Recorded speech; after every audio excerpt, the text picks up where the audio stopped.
I was thinking a little bit more about Matt Kahn's video on intention.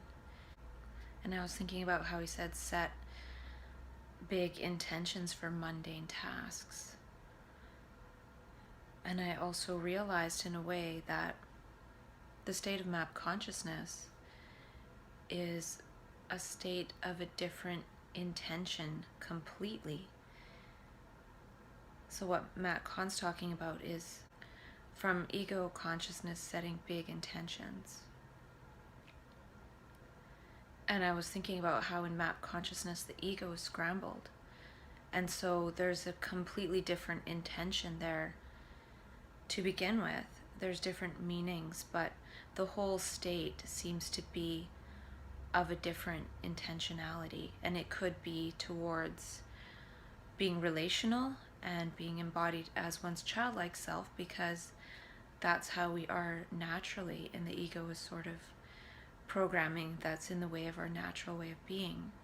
And maybe the intention is to be creative and to learn, which is beyond right and wrong, because right and wrong would mean we have to compare it to previous knowledge.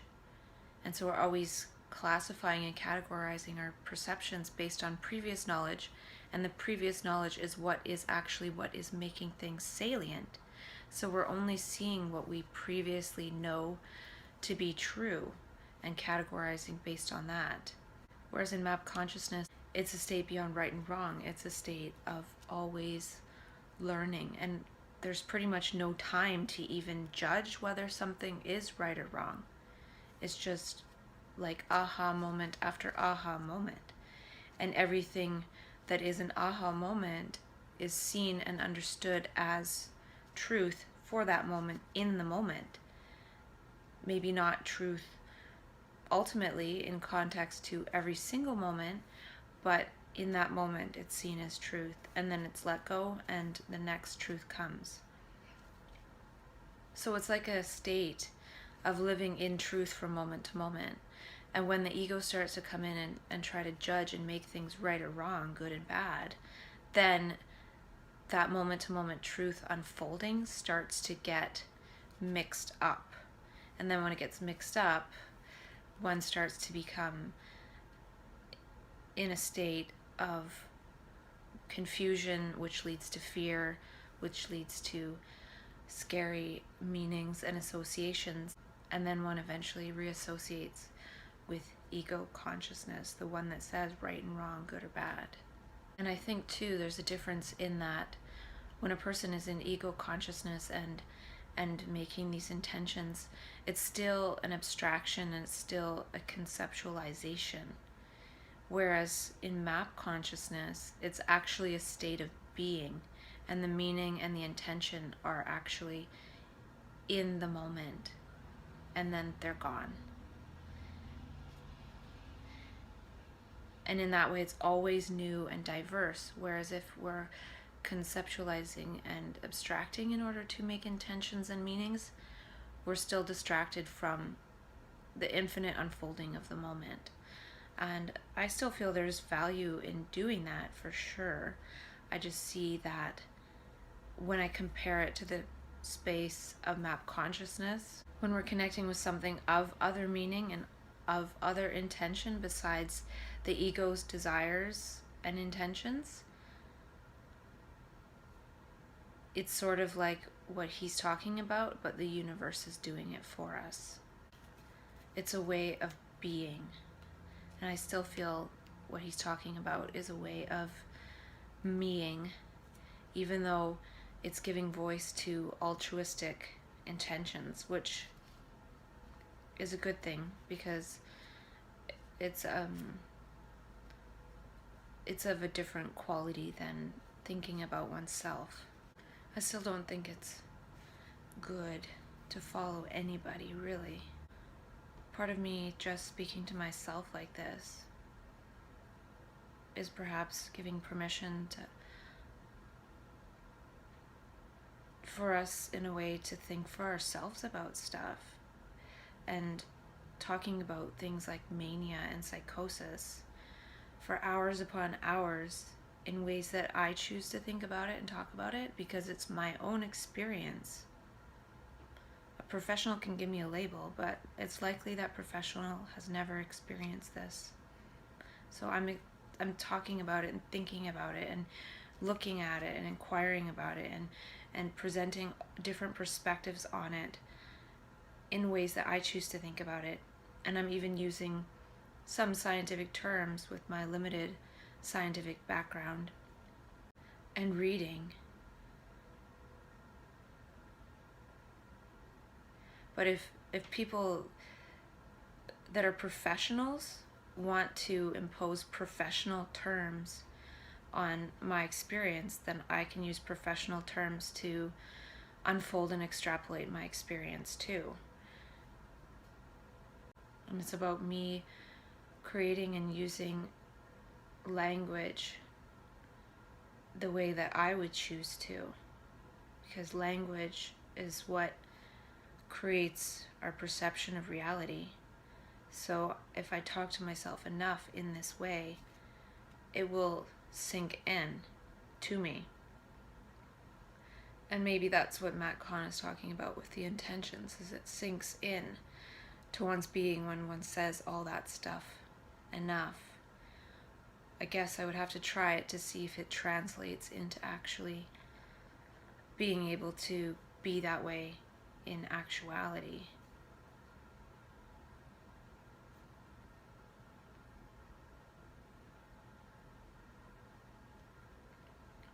Because for me, all of this talking with myself is leading up to being able to embody my mania, which is a state of so many different things. It's you can't define it. I can't define it, but to me it's like hyper learning, creativity, always learning. So in a manic state, or an embodied manic state, I would always be learning. Just like when I'm talking to myself in self-dialogue, I have some stuff written down, but when I elaborate on things, most of it I just make it up on the go. So I've never actually heard that before until I say it myself. And to me, that's learning from myself. It's learning from my own perception. It's learning from my own ability to extrapolate from what I've read. It would be sort of like how a person who's a researcher might research one paper and then look in the references and then look up all the papers that led to that paper and look up all the papers that led to that paper. And each of those papers might have taken 10 years to come to. So there's like thousands and thousands and thousands of hours worth of intellectualization that goes into that one paper, because it's all from 100 papers leading up to this one paper. And all those papers are doing that, but we can actually do that with our own brains and be able to draw on things that we read 10 years ago but we forgot that we read, or something that we say that is completely new. Like, how many sentences do we think or say in a given day that are completely original, that we didn't get from somebody else last week? We don't come up with anything because we've been taught to just learn from other people. We don't know how to actually engage our own brains to learn. And so with me doing this, all this talking with myself, it's inviting myself to do that. And I'm surprised with some of the stuff that I've said, even though I can't remember it anyway.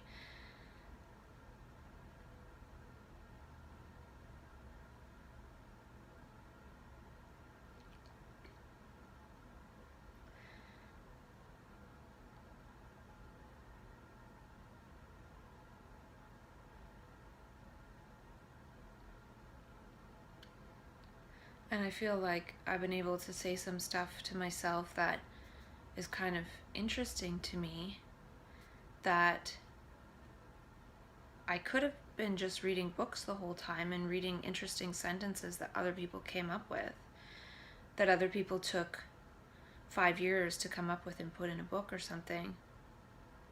And there's a lot of that out there. There's a lot of great information and ideas that people have said. But I find that now I'm in a space where I'm able to just create that with myself. It's like I'm speaking out my own book to read versus reading other people's books. And I think I really enjoy reading other people's books, but I think it's more powerful to see things for myself and say them, give voice to them, than if I was to read it from somebody else. That would be sort of like in child development, kids naturally will learn how to walk. But that would be like an adult saying, okay, well, we're going to make this kid walk. Well, it's going to happen anyways. So in that same way, I feel like just by having dialogue with myself and coming up with some of my own stuff and building on that, it's more powerful for me, though I might have been able to experience something similar by reading books. Because the thing is, with the context that I'm talking about for myself, a lot of people have been through this similar thing, and it's a similar context for a lot of people. And a lot of people might choose to write a book, but I've just chosen to do this whole self-dialogue process. And I feel like map consciousness is a state that creates context. All of this talking to myself has come out of that experience and is trying to create other context than the programming that society would have me believe. And when that gets scrambled, I'm creating other context naturally because I'm not in that. And also with what Matt Kahn said, he's saying attach big intentions to mundane tasks, like sipping water is saving the world, for example. And a person sipping water has control, and also has control over saying, when I sip water, the world is healed. Now, I've been in spaces where I don't feel like I'm in so much control, but I've also had enough so-called control to be able to set intentions or context. So if I'm feeling quite distressed, I could think that the universe is recalibrating me for the highest good, or I'm processing other information than just my own. Because if I'm in a state of distress that's greater than my current situation, it implies that I'm processing more from my past or whatever, maybe even the collective unconscious. So by thinking that, as part of the context that I've created for myself, by speaking to myself about it, I'm not going to be so afraid of it. Because if the fear comes in, then that's when other associations can start to make it spiral out of control more. And also, it's sort of like saying something along the lines of the universe is recalibrating me for my highest good, or just recalibrating me. It also states, well, this is time limited. It's not going to keep going forever. And it's also not saying, oh, this is bad and I need to stop it from happening. It's just something that's happening. So it's not really putting any kind of value on that experience. And by calling it bad and resisting it, it can actually make it worse, because we have the energy of fear and resistance going into the experience. It's sort of along the lines of, this too shall pass.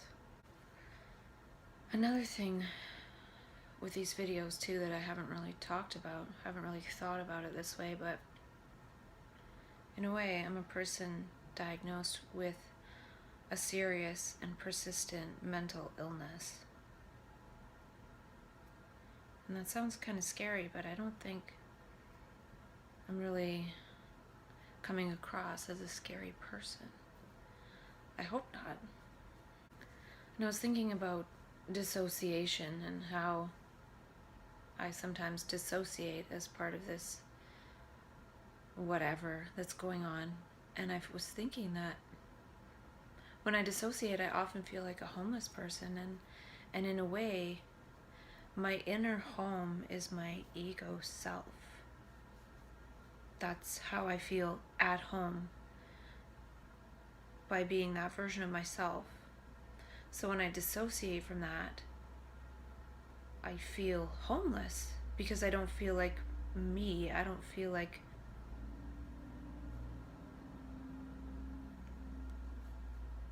my ego self.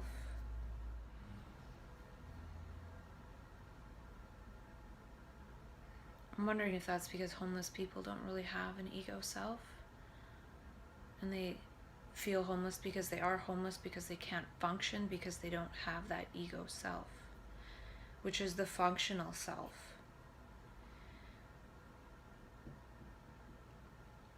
So I feel like bipolar, in a way, or at least dissociation, is like being an inner homeless person. I feel like it wouldn't take much for me to be a homeless person, I guess. Like, if my ego center detached and I dissociated from it and I wasn't able to get back to it, I don't know how I would function at all. And I might just be a homeless person wandering. And then I think about how if homeless people wandering sort of don't have that ego self, in a way, they're more sane because they don't have this functional accumulative center.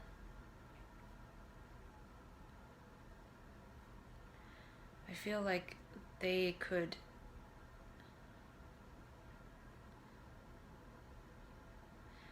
be in a high level of consciousness, actually, but society wasn't designed for them to be in that level of consciousness.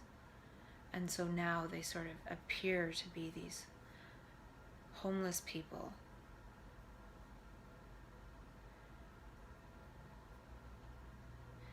And there's this big gap between, say, homeless people and then the people that have it all.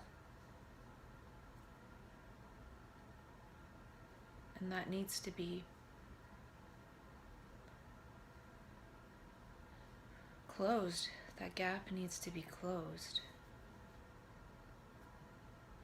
Because I feel like one day I could disconnect from that ego and be homeless, or disconnect from it and, say, have some kind of dementia, and or appear to have that, but really I'm actually quite conscious and aware inside, yet I can't actually do anything to show that I'm there. I don't know, it's a strange sensation.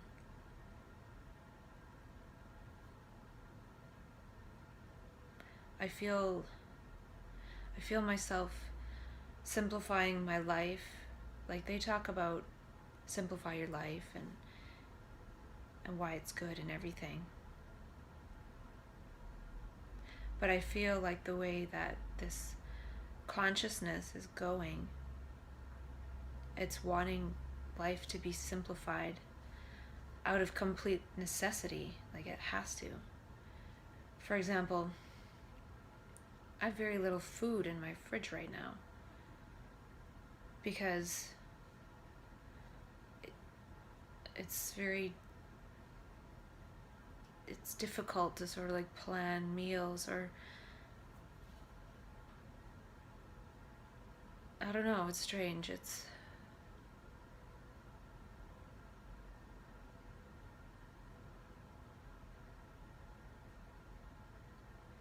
I almost feel like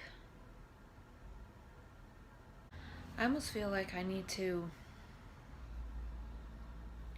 organize my life in such a way that it appears that I have a functional ego. But really, I would be completely lost. It would almost be like having no memory, no ability to really plan ahead. So then what would be necessary is going based on, oh, there's a sensation of hunger. That means get food. These are sort of things that are the intelligence of the body.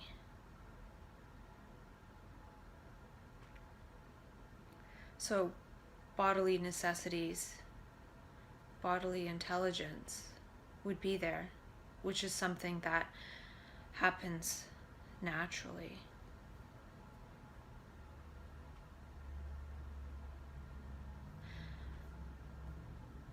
And I don't really know what I'm talking about. I'm trying to describe this weird sensation I've had lately, and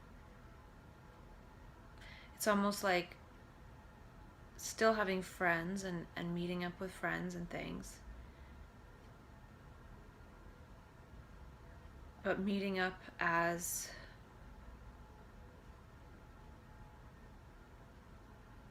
a completely confused person, but not confused in a bad way. Confused in that the brain really has no motivation. Because the motivation, the desire is of the ego and of the dopamine stuff. And so what is it like to live without that? And I feel like if I was to resist that happening, I could perhaps interpret this loss of functionality in terms of the ego functionality. And some of it's necessary. I just feel like I'm losing more of it.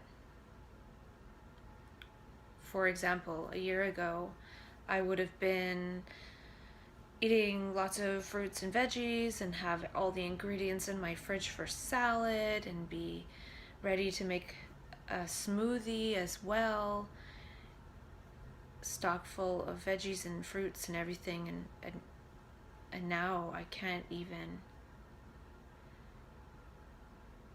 Now if I get one thing of spinach, it goes bad because I'm not really thinking about making healthy food for myself.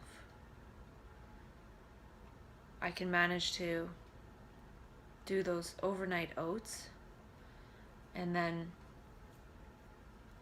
have like rice and Indian food sauce, and that's kind of it. And if I was starting, I think I've talked about it before, if I was starting to feel really unwell physically, I could probably manage to focus more on that, but it hasn't been detrimental in terms of energy and things, because I have a different view on energy and how it's not necessarily from food. I think healthy food is important, but I think at a certain point it becomes less important. Like one can let go of one's attachment to healthy food. I do take some vitamins. Maybe I'll at some point stop taking those too. And I was saying how I'm having trouble focusing on certain things for work, linear tasks and things. And it could just be temporary as well.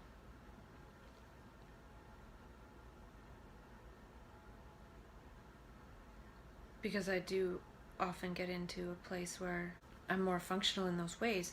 When I think about this last number of months,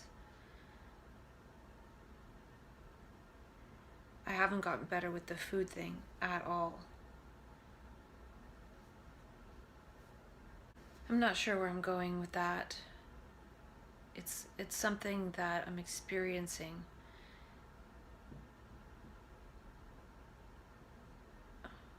Because I had a week or so of distress, but now that seems to be over, I'm sort of in this space of being a bit spaced out, and I don't think it's necessarily bad, but I could make it feel bad if I resisted it and if I tried to do certain functional things that aren't really congruent with the state. I wonder what a ready position would be for random acts of kindness and synchronicity.